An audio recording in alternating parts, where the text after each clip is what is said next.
Hoje, 21/5/2020.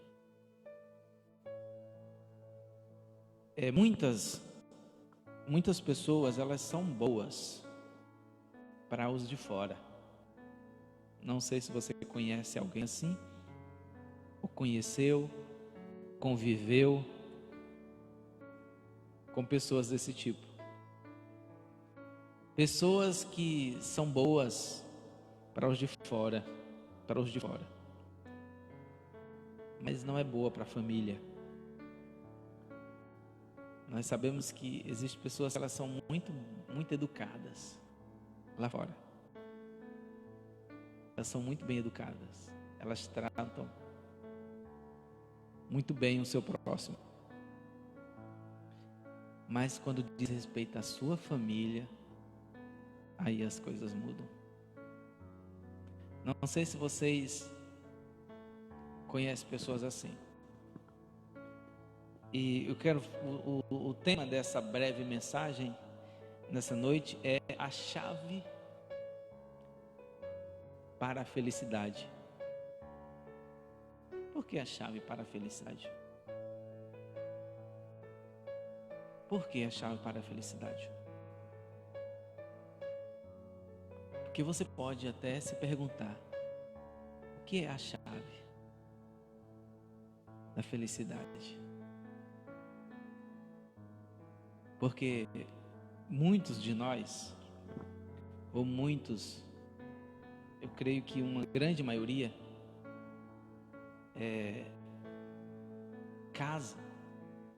se casam para ser feliz. Se casam para ser feliz.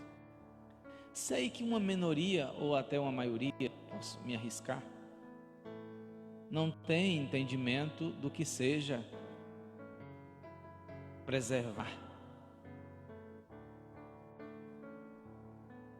o casamento, e muito menos regar o casamento. O versículo, capítulo 7 da carta aos Gálatas, capítulo 6, versículo 7. Não vos enganeis. Ponto. Não se engane. Não se engane. Deus não se deixa escarnecer. Ponto. Tudo que o homem semeia, isso também colherá ou ceifará. Tudo que o homem semeia, isso também ceifará. Aqui diz o homem, mas está falando da pessoa. Irmãos, o primeiro lugar onde nós devemos semear tudo de bom é na nossa casa, é na nossa família, é no meio da nossa parentela. Não é uma forma egoísta de falar, tá? Estou falando de poder ser exemplo, de poder ser exemplo. Eu estou falando exemplo de pessoa de bem, ser exemplo de pessoa que se preocupa pela família, com a família, com a sua família, com a sua casa. Quando o apóstolo Paulo chegou a dizer que o homem de Deus, que não se preocupa, o homem que ama a Deus, ele não se preocupa com a família dele, ele é pior do que o incrédulo, ou seja, pior do que aqueles que não creem em Deus. Pior do que aqueles que não têm conhecimento de Deus. Então, conheço pessoas que fora de casa elas são bênção para as outras pessoas. Elas tratam as pessoas muito bem. Elas são muito educadas. Elas emprestam ou dão dinheiro sem nenhum problema. E eu vou te dizer que se tem algo que machuca muito no casamento, são as palavras. É o que nós falamos, pessoal. O que norteia a tua vida não é o que você ouve. O que norteia a tua vida não é o que tu ouve. O que norteia a tua vida é o que você fala. Tá? É o que você fala, é o que você declara. Foi por esse motivo que Deus falou para o profeta Jeremias, lá no capítulo 1. Jeremias.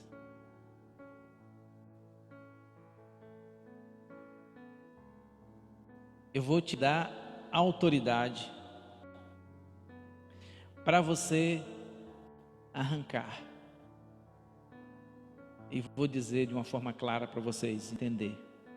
É sempre bom lermos, né, irmãos? Vamos lá, o livro de Jeremias, do profeta Jeremias, no capítulo 1. É sempre bom lermos. Então vamos ler.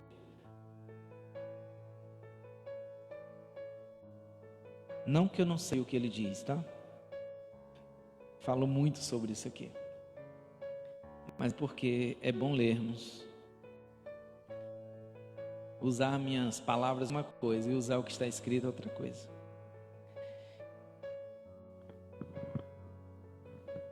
Primeiro Deus, capítulo 1, versículo 4. Primeiro Deus foi a Jeremias e falou: Jeremias, versículo 5. Antes de você ser formado no ventre, eu te escolhi. E antes da tua saída do útero, eu te consagrei profeta. E para os povos eu te nomeei. Aqui é um chamado de profeta mesmo. Falamos esses dias aí sobre isso, né, irmãos? E o Jeremias era um profeta por chamado. Ele foi chamado para ser profeta. E aí vem Jeremias e disse: Ah, Senhor, versículo 6. Ah, Senhor Deus, eis que não sei falar, porque sou apenas um jovem. E disse o Senhor para mim: Não digas, sou um jovem, pois ao lugar que eu mandar irás, e tudo que ordenar dirás. Não tenha medo deles, porque estarei contigo para salvar-te, diz o Senhor. E o Senhor estendeu a sua mão e tocou onde? Na minha boca. E disse-me, Deus: Eis que pus as minhas palavras em tua boca. Então o que norteia a sua vida é o que você fala, é o que você pronuncia. Eu costumo dizer que se tudo que nós temos ouvido de Bíblia ficasse em nós, nós já teríamos sido arrebatados. O que nós já ouvimos de mensagem, né, irmãos, de Bíblia. Então o que norteia a tua vida é o que você fala, é o que você declara. Por isso que o Provérbios 18, 21, cremos que seja o provérbio que Salomão escreveu, diz: a morte e a vida está no poder da língua. Por esse motivo. Porque o que norteia a tua vida é o que você fala. O que norteia a família são as palavras do marido, da esposa. O que faz da família uma bênção ou uma maldição é o comportamento. É o comportamento do casal. Obrigado, Jefferson. É o comportamento do casal que vai nortear o casamento. É o que eles declaram, é o que eles oram, é o que eles falam para Deus. Versículo 10. Atenta, te nomeei neste dia sobre os povos, sobre os reinos, para o quê? Arrancares e para derrubares, para destruíres e arruinares, para edificares e plantares. Ou seja, só confirmando a palavra, ligando aqui com o que nós acabamos de declarar lá no livro dos Provérbios. De Provérbios. ou dos Provérbios 18, 21. A morte e a vida está no poder do que você fala. Deus falou para ele: eu vou dar poder, vou colocar poder na tua boca para construir, vou também colocar poder na tua boca para destruir. E a gente percebe que é assim. O Josué, quando destruiu a cidade a cidade de Jericó, ele falou: quando alguém um dia for reconstruir essa cidade de Jericó, quando ele colocar os alicerces dela, vai morrer o filho mais velho. Quando terminar de construir a cidade, vai morrer o filho mais novo. Inverti aí, irmãos. Josué falou isso. E aconteceu, irmãos? Aconteceu. Vou te mostrar agora. Josué, abre comigo. Livro do profeta Josué. Aconteceu. Então precisamos ter muito cuidado, mas muito cuidado com o que nós falamos. Porque o que nós declaramos acontece. Josué, livro do profeta Josué, no capítulo 6, no versículo 26. Neste tempo, Josué fez um juramento, dizendo: maldito diante do Senhor seja o homem que levantar e reconstruir esta cidade de Jericó. Ele afundará sobre o seu primogênito. Ou seja, quando ele colocar os alicerces, vai morrer o filho mais velho. E sobre o seu filho mais novo lhe colocará as portas. Ainda tem pessoas que brincam, né, irmãos? Mas isso aqui é a palavra que sai da boca de alguém que teme a Deus. Eu, particularmente, não tenho medo de palavras de maldição da boca de pessoas que não têm aliança com Deus. Eu me preocupo com palavras que saem da boca de pessoas que são comprometidas com Deus. Tá? Então, se você tem uma aliança com Deus, você não teme, né, esse tipo de maldição. Quando você está debaixo de uma autoridade, aí você precisa ter cuidado, tá? Ter cuidado. Como, por exemplo, a palavra dos pais, tá? Nós precisamos ter muito cuidado com as palavras que saem da boca dos nossos pais. Por quê? Porque eles são autoridade, irmãos. É só porque é pai? Não, é porque eles são autoridade sobre nós. Palavra de autoridade tem que ser obedecida. Foi o que eu falei? Palavra de autoridade tem que ser obedecida. Se alguém é uma autoridade sobre você, ele te dá uma ordem, você tem que obedecer. Vocês entenderam? Vocês aqui, alguns que são autoridades, sabem o que eu estou dizendo. De conformidade. É tão sério, não vou falar sobre isso, mas é tão sério que alguém pode dizer assim: ah, pastor, mas é uma autoridade corrupta, eu tenho que obedecer? Polêmico, né, irmãos? Tem que obedecer. Na questão espiritual é diferente, tá? Para que vocês não fiquem assustados. Na questão espiritual é diferente. Na questão física Como assim? Vou citar um exemplo aqui, não estou citando vou citar a questão militar, tá? Mas vamos dizer que você sai daqui para casa aqui.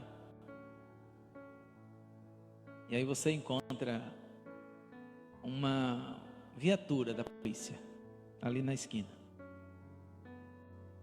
E aí você tá todo bonitinho. E aí tá chovendo, né, irmãos? Tá bom. E aí você recebe uma ordem. O policial desce da viatura, aponta a arma para você e diz: de joelho e mão na cabeça. E aí, você vai fazer o quê? Não vou ajoelhar nessa lama, não. Nem pensar. É isso que você vai dizer? É, irmãos? É isso? Você vai ter que ajoelhar, irmão. Vai ter que obedecer. Vai ter que obedecer. Dentro da lama. Todo bonitinho. Eu não vou nem agir no extremo, né? Dizendo o deita. Só de joelho é o suficiente. E você obedece, você tem que obedecer. Já passamos por isso, talvez você já passou por isso. Quer dizer, eu nunca passei por isso, né? Mas não acho que seja impossível alguém passar por isso. É possível. E é normal. Na questão espiritual é diferente, já fica um pouco diferente, mas eu não vou continuar falando desse assunto, porque o assunto não é esse. Mas eu creio que os irmãos aqui conhecem a Bíblia e sabem, né? Então, o poder da palavra de alguém que tem uma aliança, de alguém que é aliançado com Deus. Mas como é tão frágil, ou como é tão sem poder nenhum, a palavra de alguém que se diz ser autoridade. Eu tenho sempre citado o exemplo dos 7 filhos de Seva, que está lá no livro dos Atos dos Apóstolos. Quando eles foram expulsar um demônio de uma pessoa, e eles não tinham autoridade coisa nenhuma, eles só carregavam, ou seja, só usavam o nome de Jesus, e foram expulsar o demônio, e o endemoniado deu uma boa surra neles, e rasgou as roupas deles, e eles tiveram que fugir. Então, eram alguém que se diziam ser autoridade, mas que não eram. Então, a palavra deles não tem autoridade, mas alguém que tem aliança com Deus. Poderia citar aqui exemplo de vários profetas, que foi até o exemplo do próprio Eliseu, que quando Elias foi levado, ele voltou só com a capa de Elias, né? Elias deixou a capa, e aí tinha alguns jovens que começaram a brincar com ele, né? Zombar da cara dele, chamando ele de calvo, de careca. E ele não gostou, ele voltou para aqueles jovens e amaldiçoou os jovens. E em seguida veio um urso e matou alguns daqueles jovens. Então, isso nos mostra a palavra de alguém que tem aliança com Deus, alguém que o Espírito Santo flui na boca, alguém que quando fala, acontece, profeta de verdade. Fala e acontece. Poderia citar outro, acho que o próprio Elias, não foi? Acho que foi o próprio Elias, quando era enviado 50 homens para prender ele falou: ô homem de Deus, desce que acho que o rei Acabe, se eu não me engano, queria que ele fosse preso, então ele mandava de 50 em 50. E aí o profeta dizia: tá bom, se eu sou homem de Deus, que desça fogo do céu e mate todos vocês. E assim acontecia.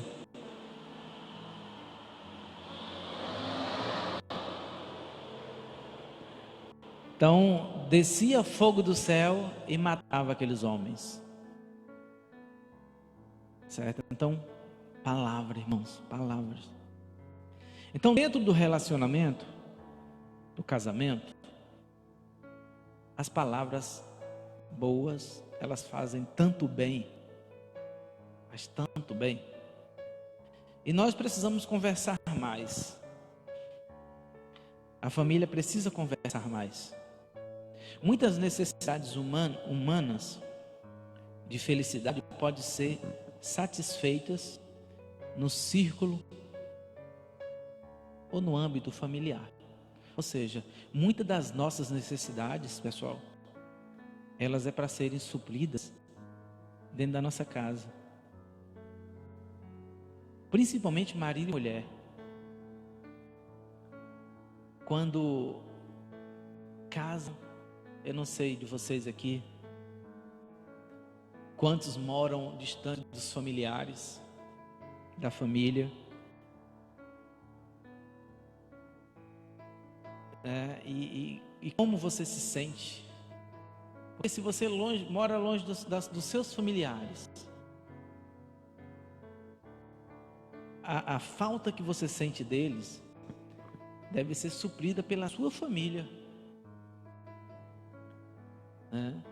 A saudade que você tem do seu pai, da sua mãe, dos seus irmãos, não vamos dizer que vai ser preenchida totalmente, mas vai ser através do seu esposo, do cônjuge, né? Esposo da esposa, sabe? Aquele carinho que você recebia do seu pai, da sua mãe, você agora vai receber do seu cônjuge. Entende, irmãos? É para ser assim, irmãos. Então, quando às vezes o jovem ele é bem cuidado pela sua mãe ou pelo seu pai, e aí ele se casa, e aí chega no casamento, ele não é bem cuidado, ele ou ela, tá? Então ele não é bem cuidado, ele não é bem tratado. Quando perguntava alguma coisa para os seus pais sempre falavam com bastante educação, bastante carinho, tratavam com muito amor. Mas aí vai para o casamento, chegando lá, meu irmão, casa com um pedaço de cavalo, como diz o provérbio popular. Casa com um pedaço de cavalo, que não fala, faz o quê? Da coice. Isso quer dizer que é um animal, né, irmãos? É só uma forma de falar, tá? Se espanta aí não. Não fala palavras carinhosas, é sempre grosseira. É uma pessoa sempre grosseira. Então aquela pessoa que tinha um carinho dos seus pais, ela vai ficar assustada. E como diz o provérbio baiano, ela vai se sentir no mato sem cachorro. Ou seja, vai se sentir sem proteção nenhuma. Ela vai se sentir desprotegida. Principalmente a mulher. A mulher, ela sente mais do que o homem. O homem é um pouco bicho do mato, né, irmãos? A mulher não. A mulher, ela sente mais. Por quê, irmãos, maridos? A gente tem que ter muito cuidado com as nossas esposas. Porque foi comprovado que o homem ele não se apega muito ao pai. A grande maioria dos homens, eles se apegam mais à mãe. É o contrário da mulher. A mulher ela se apega apega muito ao pai, tá? A filha mulher, ela se apega mais ao pai. Por quê? Porque o pai, ele é o sacerdote. Então, toda decisão da casa, que é, em alguns casos, né, é tomada pelo marido, é o marido quem decide. Então a filha, ela vai vendo isso, ela sabe que não é a mãe quem decide, ela sabe que é o pai quem decide, e aí vai se apegando mais ainda. Você vê que algo até sobre a própria filha mulher, é o pai quem decide. Como, por exemplo, fulana está querendo fazer isso e isso. É a mãe que leva para o pai, né? Então isso faz com que a filha se apegue mais ao pai. Isso é comprovado cientificamente, tá, irmãos? Não é coisa da minha cabeça, não. É comprovado que a filha mulher se apega mais ao homem e o filho homem à mãe. Então a filha mulher se apega mais ao seu pai, tá? Então, aí as mulheres, elas precisam muito mais de atenção, porque a mulher, ela é carinhosa, ou tem que ser, ou deve ser, né? Tem algumas mulheres que não são carinhosas, normal, mas casou com um homem carinhoso, amém, aleluia. Porque se nenhum dos dois forem carinhosos, Jesus, aí só Jesus mesmo, só o Espírito Santo mesmo, né? Mas normalmente, quem é carinhoso é a mulher. Homem não é carinhoso, homem é gosto. Então a mulher, ela tem esse poder de domar. Esse dom é animal, tá, irmãos? É só uma forma de falar, tá? Mas a mulher, ela tem uma forma de convencer o homem. Desde o Éden, né, irmãos? Que Eva chegou a convencer Adão, né, a comer do fruto. Não vamos levar para o lado do pecado, né? Mas Eva, ela conseguiu convencer Adão a comer do fruto proibido. Então a mulher, ela tem um grande poder de persuasão. Eu costumo dizer que se a mulher quiser, ela coloca o homem no bolso e ainda pede troco. Por isso que o escritor de Provérbios também fala que a mulher sábia, ela edifica a sua casa, né? Isso mostrando um poder que ela tem de persuadir, né? A mulher é uma guerreira. Então os sentimentos da mulher é mais aflorado que do homem, é mais sensível que do homem. Mulher chora fácil, mulher se desespera fácil, o homem não, tá? E o próprio, quero pedir que você leia comigo, carta de 1 Pedro, a carta de 1 Pedro, lá pertinho de Apocalipse. 1 Pedro,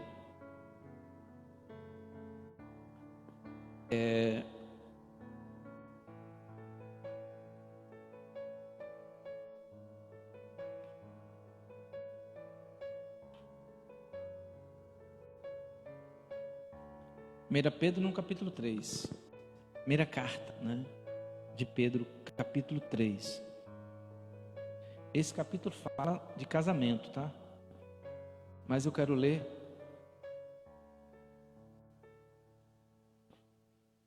o versículo 7.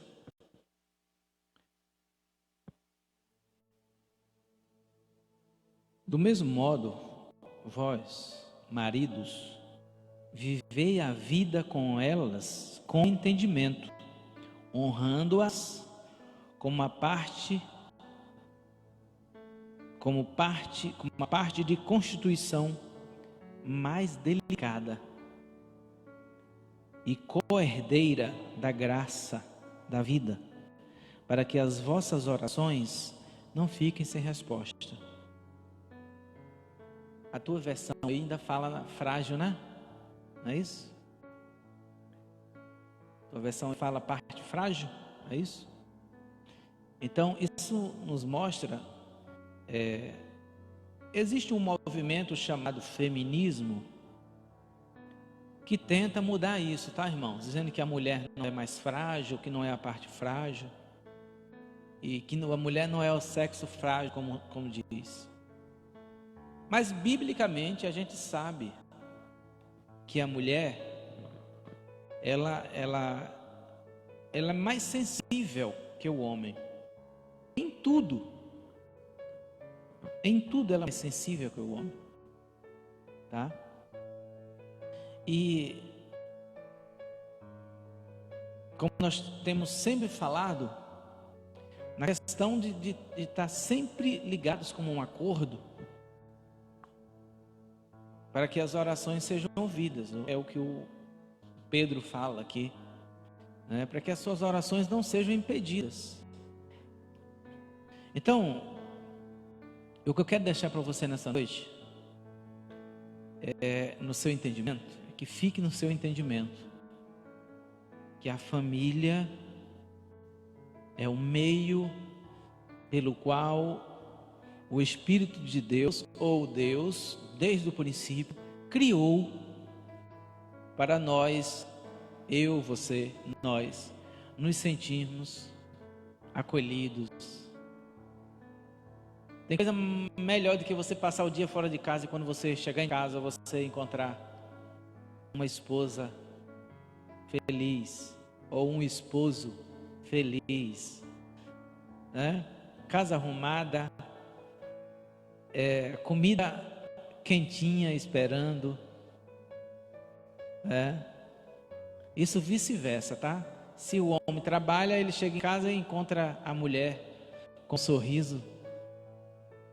Se a mulher trabalha, o homem está em casa, ela chega em casa e encontra o homem com um sorriso. Tem coisa melhor? E o filho ou os filhos, eba, chegou meu pai, chegou minha mãe. Tem coisa melhor? Não tem. Se alguém se sente bem no seu trabalho mais que em casa, tem alguma coisa bastante séria para você consertar, tá? E a gente sabe disso. Tem pessoas que não têm prazer de estar dentro de casa. Por quê? Por que tem pessoas que não têm prazer de estar dentro de casa? Com a esposa, com os filhos. Por quê? Então, tem alguma coisa errada, irmãos. O melhor lugar na face da terra para se estar é na minha casa. É o melhor lugar. Em primeiro lugar é a minha casa. Em segundo lugar é na minha cama, dormindo, roncando, né, irmãos? Nesse frio principalmente. É a minha casa, irmãos, a minha casa. Para alguns o melhor lugar é a cozinha, né? Mas é a casa, é a família, irmãos. É o calor da família. Vamos adorar, levitas? É o melhor lugar para se viver, para se estar diariamente. É a casa, é a família. Então valorize a sua casa, valorize a sua família, valorize os seus filhos. Porque talvez você não tenha mais pai, não tenha mais mãe, talvez não tenha mais irmãos, tá? Talvez você mora longe ou até mora perto. Mas a tua família é a tua família. Tua família não são os teus colegas de trabalho. Não são os teus colegas do baba, do futebol, do dominó, do baralho. Teus melhores amigos devem ser tua família, tua casa, tá? Então, o que você planta é o que você colhe. Carta de Paulo aos Gálatas, capítulo